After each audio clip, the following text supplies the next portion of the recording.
video we are studying the temporal bone. So this pink part is the temporal bone. The temporal bone forms the lateral wall of the cranial cavity. Now this is the cranial cavity inside, and this is the lateral wall of the cranial cavity. The cranial surface which is inside. The cranial surface of the temporal bone is irregular and free. Now the temporal bone composed of two parts. The squamous part, this hole is the squamous part. This hole is the squamous part, the pinkish part, and this is the petrous or tympanic part. Now the squamous part of the temporal bone comprises of the body. This is the body, and this is the zygomatic process. The body of the temporal bone is partially forms the temporal fossa. This is the temporal fossa. Clear? So it helps in the formation of the temporal fossa along with the parietal bone. Now the zygomatic process joins with the zygomatic process of the malar bone. This blue is the malar bone. So the zygomatic process of the temporal bone fuses with the zygomatic process of the malar bone.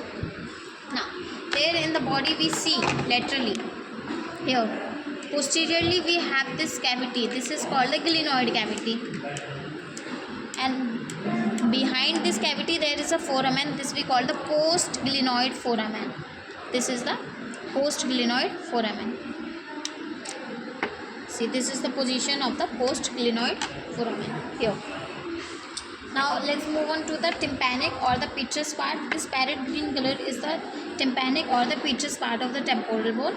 This comprises of the swollen bony part we call the tympanic or auditory bulla or tympanic bulla. Now this tympanic bulla extend forward and form the styloid process. Here, this is the styloid process. This is the styloid process which is projected from the tympanic bulla. Now there we have this is the mastoid process which is parallel to the paramastoid. Now mastoid process, and there we see this is the external auditory meatus. This is very lateral aspect of this skull, and this is the external auditory meatus, and this process is the hyoid process. This is the hyoid process, and here this foramen, this is the stylomastoid foramen, and this stylomastoid foramen is between the paramastoid process, the hyoid process, and the tympanic bulla. So we have covered the auditory bulla, then mastoid process, external auditory meatus, stylomastoid process, and the hyoid process. This was all about the temporal bone.